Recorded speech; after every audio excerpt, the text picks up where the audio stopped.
دریم نوم او سلورم نوم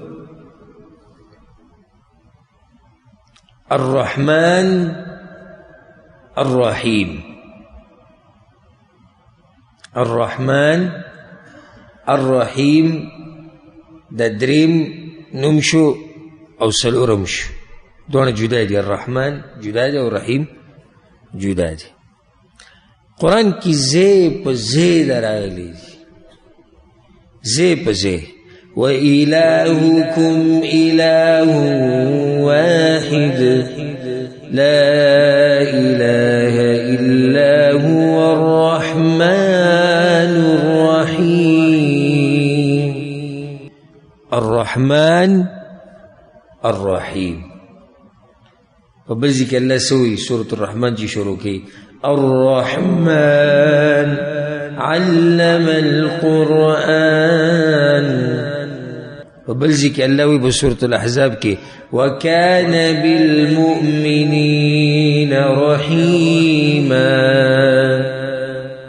اللہ دے پا مؤمنانو باندی رحم کون کے.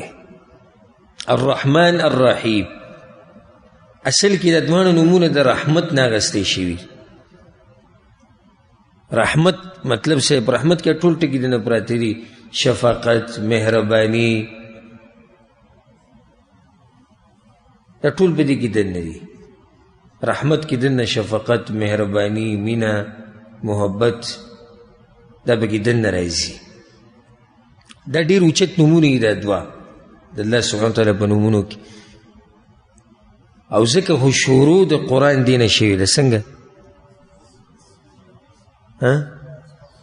بسم الله الرحمن الرحیم. خدای خو بیا الحمد لله رب العالمین الرحمن الرحیم. دا دوه نومونه به خاص ذکر شوي دي. او دا ګوره یو فایده ده ته بله ذکر کړم مخې ته راغله. کوشش به کوئ تاسو ته د فایدې بیان کړو، خو تاسو هم کوشش کوئ چې ځان سره یاد یې کوئ. الله څه وایي تا چې کله قرآن شروع کو الحمد لله رب العالمین. ټول د کمال صفتونه د الله دپاره دي چې هغه رب د دې مخلوقاتو دی. نو په زړه کې دې ویره راغله او چې رب د مخلوقاتو دی نو زړه کې یره راشي که چې ګورې هغه به څه کوي او دا خو ما سره د یوې خبرې حساب کوي او دا خو زه تباه شوم. بګي چې خو رب د مخلوقاتو دی، مالک دی، نظام چلوونکی. نو تا ته څه وایي یېرېږه مه الرحمن الرحیم. یېرېږه ما خو ډېر مهربانه باچا دی. سره د دې چې رب د مخلوقاتو دی سبحان الله او رحمان الرحیم دی. انسانانو ته دې خیال کړی دی مخلوقاتو ته چې څومره زور ډېرېږي نو دومره هغه تکبر او سره هم ډېرېږي. ډېر لږ دي چې هغه به مالداري او زورور به او هغه به مهربانه وي. داسې ده که نه ده؟ نور چې څومره زور ډېرېږي او مال او شهرت یې ډېرېږي نو اکثر د هغه تکبر ورسره ډېرېږي او شفقت او مهرباني ورو ورو ختمېږي. او دا رحمان نوم خو د الله دومره اوچت نوم دی تر دې چې بعضو علماو لا دا هم ویلي دي وایي دا د الله اسم اعظم دی. اگر که دا خبره د هغوی کمزورې ده وی دا د الله اسم اعظم دی.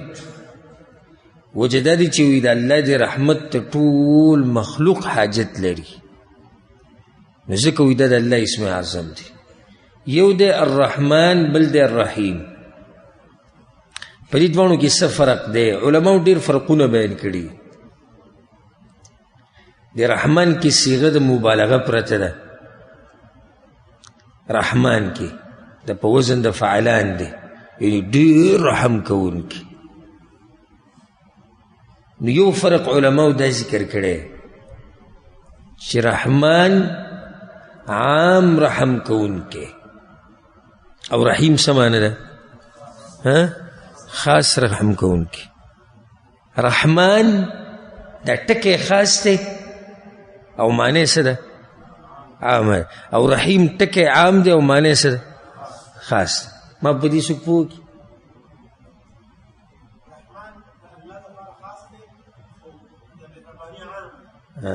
رحمان نوم خاص د الله دی خو دنه معنی په دې کې پرته دی چې عام مهربان. رحیم نوم انسان کې دی شي، یو انسان دی رحیم دی، خو معنی پکې څه پرته ده؟ خاص رحم کوونکی په مؤمنانو باندې. او زه به یو ناشنا دلیل بیان کړم چې رحمان مطلب عام مهربانه په دنیا کې.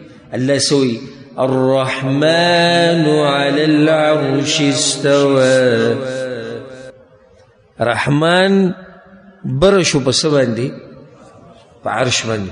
نو په عرش د پاسه دی رحمان، دې سره رحیم ټکی رانه وړو، رحمان یې راوړو. څنګه چې الله په دې ټولو مخلوقاتو اوچت دی، نو دغه شان په دې ټولو مخلوقاتو مهربانه دی. وکانه بالمؤمنین رحیما، هر چې رحیم ټکی دی نو د بیا خاص دی په آخرت کې به الله په مؤمنانو باندې رحم کوي. دا یو فرق دی.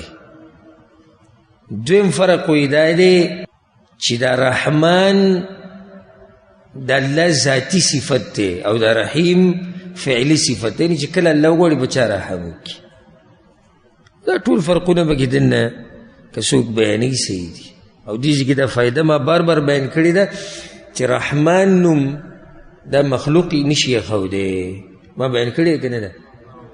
نو دا بعض چې وایي رحمان بابا، نو دا غلط دی، هغه عبدالرحمن دی. رحمان ټکی نوم د الله خاص، بعض نومونه د الله دپاره خاص دي. ما د درسونو په اوله کې دا خبره کړې وه، که تاسو ته یاد وي، لکه جبار، قهار، المتکبر، رزاق، رزق ورکوونکی، دا نومونه په الله پورې څه دي؟ خاص دي. الله بعض دي چې دي چې هغه مخلوق کې هغه صفت راتلی شي او بیا هم فرق هغې سره به الف لام نه وي. دا مسله به مخکې بیان کړه. نو الرحمن الرحیم د ټولو نه زیات مهربانه باچا هغه زمونږ دا رب دی. په سورة الاعراف کې الله وی ارحم الراحمین، شفقت کوونکو کې د ټولو نه زیات شفقت کوونکی هغه رب العالمین دی. او غوره رحم کوونکی دی. الله په سورة المؤمنون کې وی خیر الراحمین، بید اللہ رحمت چی دے اگر پراخ دے ہر ستا. ربنا وسعت كل شيء رحمة وعلما، اللہ رحمت عام دے طول مخلوقاتو تا ہر ستا. دا ہر ستا تسوینی دے اللہ رحمت سبحانه وتعالی. او بیا پا دی مؤمنانو بانی خو رحمتم عام دے و خاص دے، بیدا خاص رحم دے گورا چې موتا ته نیغه لار ښوولی د اسلام. دا پیغمبران را لېږل دا د الله رحمت دی. ګورئ ښه، دا کتابونه نازلول د الله څه دی؟ رحمت دی. دا علما پیدا کول په هره ژبه کې دا رحمت دی د الله سبحانه وتعالی. دا د الله رحم دی، دا مصیبتونه راوسته. ته هم ګوره د الله رحم دی. ولې؟ په دې سره ګناهونه کمیږي، بل انسان د شهوت نه لږ لرې شي. الله په موږ باندې رحم کوونکی دی زموږ د پلارانو نه زیات او زموږ د میندو نه زیات. زموږ د مور او پلار خو بس عام د مور پلار غم دا دی چې بچی ښه خوراک وکړي او ښه جامه واچوي، دا د هغوی رحم دی. بعض پکې داسې شتي چې د بچي دپاره د آخرت سوچ هم کوي، خو هغه لږ دي. خو رب العالمین خو هغه مهربانه دی چې د هغه مهرباني په موږ باندې د مور پلار د مهربانۍ نه زیاته ده. زمونږ په بچو باندې الله دومره مهربانه چې موږ پې دومره نه یو مهربانه سوی. یوصیکم الله فی اولادکم، الله ستاسو د بچو په باره کې تاسو ته دا وصیت کړی چې په دوی باندې به میراث داسې داسې تقسیموئ. در الله رحم نه دی؟ ما ورته چې تقسیمو لوڼو له به کیسه ورکوو؟ نه ورکوو. الله ورکړې ده که نه؟ للذکر مثل حظ الانثیین ان كانت واحده. او بیا داسې اختین د خویندو باس پکې راغلی ده، اخت راغلی ده. انسانان چې ورکوي نو بیا جنکوله نه ورکوي. او که تقسیم په انسانانو شي په دې مهربانه مور پلار باندې شي که نه، نو هم هغه پلاني زوی له پکې لږه ډېره ورکه او هغه پلاني له لږه کمه ورکه. زه خیر دی دغه یو ښه دی. خو د رب العالمین مهرباني ته وګوره چې هغه تقسیم یې مې وکړو د میراث. وی نه نه دا به داسې تقسیمیږي او دا به داسې تقسیمیږي. او بیا دا فایده خو ما تاسو ته ذکر کړه چې د الله سبحانه وتعالی مهرباني دا عامه ده او خاص ده. عامه په ټولو ده، لکه په دنیا کې کافر هم لګیا دی خوراک کوي او ژوند تېروي او روغ بدنونه دي او مؤمنون. خو په آخرت کې بیا د رحمت خاص د چا دپاره دی؟ د الله دپاره. دا ګوره د الله شفقت دی په موږ باندې چې په موږ باندې دا حرام کړي تاسو به د یو بل مالونه نه خورئ. دا شفقت نه دی د الله، دا د الله شفقت دی او مهرباني ده. وایي ځانونه به نه وژنئ.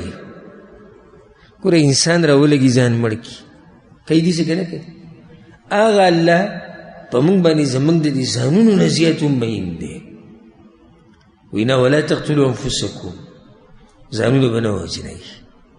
د رب العالمین د مهرباني که ما تاسو ته باز شروع کړو که نه، نو یو هفته به پکې لګېږي خو دا موضوع به ختمه نه شي.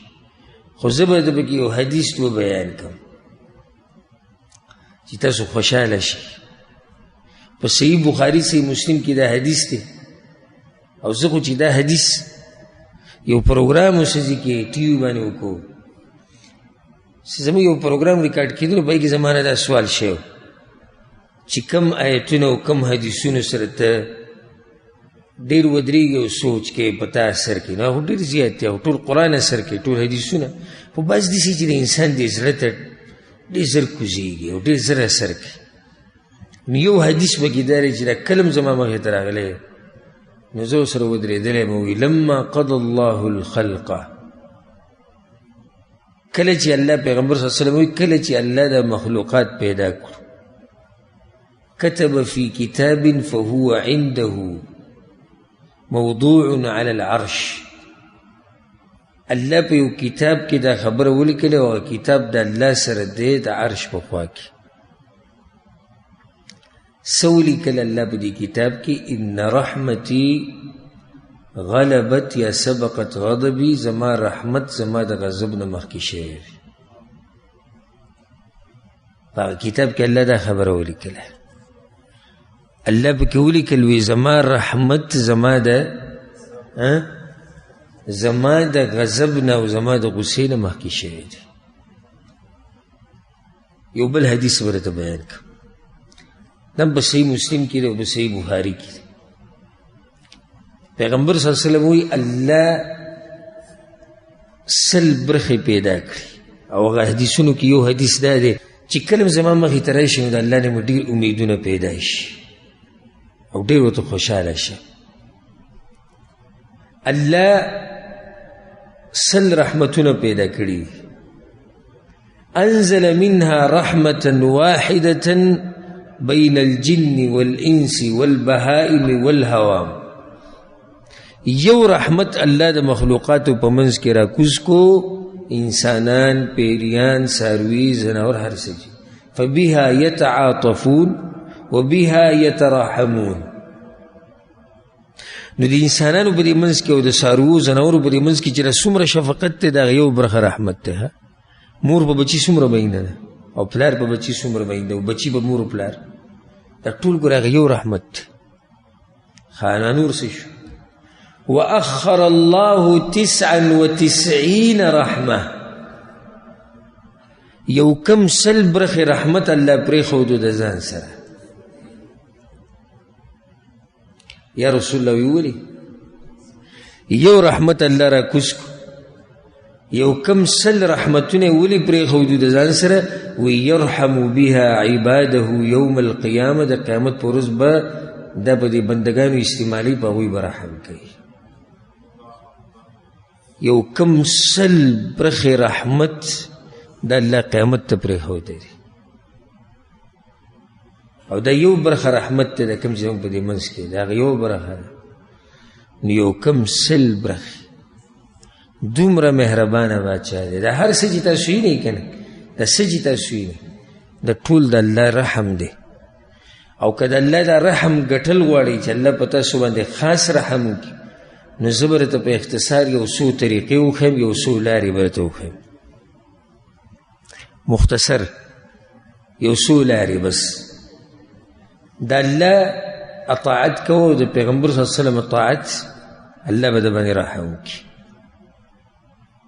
د الله او د الله د پیغمبر منه. وَأَطِيعُوا اللَّهَ وَالرَّسُولَ. الله وی ومنئ د الله او د الله د پیغمبر. څه به وشي؟ لَعَلَّكُمْ تُرْحَمُونَ. څه به وشي؟ الله به د باندې خاص رحم وکړي. په ځان کې تقوا پیدا کول دویمه لار دا شو. په ځان کې تقوا پیدا کړي، الله به د باندې خاص رحم وکړي. واتقوا الله لعلكم ترحمون. په ځان کې تقوا پیدا کړي، الله به د باندې رحم وکړي. احسان کول، ښه عمل کول او د دې بندګانو سره ښه کول، په دې باندې الله رحم کوي. دلیل به څه دی؟ إن رحمة الله قريب من المحسنين. د الله رحمت نږدې دی. چا ته نږدې دی؟ احسان کوونکو ته. څو طریقې شو؟ درې. څلورمه استغفار ډېر کوئ. لولا تستغفرون الله لعلكم ترحمون. تاسو که بخاني د الله نه غواړئ که نه ډېرې او استغفار کوئ ډېر، الله به د باندې رحم وکړي. پنځمه طریقه قرآن ته غوږ ایښوده. وَإِذَا قُرِئَ الْقُرْآنُ فَاسْتَمِعُوا لَهُ وَأَنصِتُوا. کله چې قرآن ویلی کېږي، الله غوږ ورته کېږدی، غلی شي. وبشي څه؟ لَعَلَّكُمْ تُرْحَمُونَ. الله به د باندې رحم وکړي. قرآن ته صرف غوږ ایښوده د رحمت د ګټلو ذریعه نه ده، بلې قرآن باندې عمل کول، الله به د باندې رحم وکړي. وهذا كتاب أنزلناه مبارك. الله وی دا برکتی کتاب ما نازل کړی دی. فاتبعوا واتقوا لعلكم ترحمون. د دې قرآن تابعداري وکئ او د الله نه ویریږئ، الله به د باندې څه وکړي؟ رحم به وکړي. ښه څو شو؟ پنځه. شپږم سبب چې په هغې سره تاسو د الله رحمت ګټلی شي، ډېرې دعاګانې غوښته. وقل رب اغفر وارحم وأنت خير الراحمين. وم سبب د مور پلار د پاره دعاګانې غواړه، الله به تا رحم کوي. وقل رب ارحمهما كما ربياني صغيرا. او یا الله زما په مور پلار باندې دې سره رحم وکړه لکه څنګه چې زه هغوی وړوکی لوی کړی یم، الله به تا باندې رحم کوي. اتمه ذریعه په مخلوق باندې رحم کوه، الله به تا باندې رحم کوي. ډېر حدیثونه موږ په دې کې بار بار بیان کړي، بار بار. الراحمون يرحمهم الله. څوک چې په مخلوق باندې رحم کوي، الله په هغه باندې رحم کوي. يرحموا من في الارض يرحمكم من في السماء. په ځمکه والا باندې تاسو رحم کوئ، اسمان والا به په تاسو وکړي. یو حدیث کې راځي، وی پیغمبر صلی الله علیه وسلم په منبر ولاړ و، دی وی ارحموا ترحموا. رحم کوئ په تاسو به کېږي، واغفروا یغفر لکم. او د خلکو خطاګانې معاف کوئ، الله به ستاسو هغه معاف کړي. یو حدیث ما تاسو ته بیان کړی یم، یو صحابي راغی په انسانانو باندې رحم کول خو ډېره غټه خبره. یو صحابي راغی وی رسول الله زه چې کله څاروی لالومه او ګډه لالومه نو زړه مې په ډېر سوځي. پیغمبر صلی الله علیه وسلم ته ویل والشاة ان رحمتها رحمك الله. زه چې ته په ګډه باندې دومره مهرباني کوي الله به ته وکړي. ګوره په څاروو باندې چې شفقت کوي الله به په تا باندې شفقت کوي. د دې انسانانو سره او د دې مخلوقاتو سره دا معاملې اسانې کوي. الله به تا سره خپله معامله اسانه کوي. سختي مه کوئ. چې چا په چا باندې قرض یې راوینیسي د مرۍ نه معمولي وله څوک ګاډی وجنګي ګاډی وله راواچوي بس دی نه نه نه نه حکومت به راځي او دا به دا کې لکه بس دی خبره ختمه که تا هم ډېرې غلطیانې کړي دي ډېر څه ځینې شوي دي الله به رسول ګوره دي سختي به وکړي نو بیا به ځان خلاص نه کړي. ځکه پیغمبر صلی الله علیه وسلم په یو حدیث کې دعا غوښتلې دغه چا دپاره وایي رحم الله عبدا الله دې په هغه بنده باندې رحم وکړي چې خرڅ کوي څه شی اخلي څه معاملات اخلي څه معامله کوي نو ډېره په اسانتیا یې کوي سختي پکې نه جوړوي. تاسو د الله د بندګانو سره اسانتیا پیدا کوي الله به تاسو سره پیدا کوي. څو شوي؟ اته. نهمه ذریعه د الله د رحمت ته ګټلو د ښه کار امر کول او د بد کار نه منع کول. الله په سورة توبه کې دا خلک ذکر کړي دي چې مؤمنانو کې دا صفت دی په سړو کې او په ښځو کې یأمرون بالمعروف وینهون عن المنکر. په آخره کې الله وایي اولئک سیرحمهم الله. په دې خلکو باندې به الله څه کوي؟ الله به پرې رحم کوي. اته شو. نه لسم صفت د الله ذکر ډېر کول. و حدیث کې دا راغلی بسید سنن ترمذي کې دا حدیث دی چې څوک د الله ذکر ډېر کوي الله پرې رحم کوي. یو لسم رشتې پالل. ته چې رشتې ساتې الله به تا باندې رحم کوي. یولس پورې دي که نه دي؟ په دې کې چې په یو باندې عمل وکړي موټه خبره او ما ته یولس لارې وښوي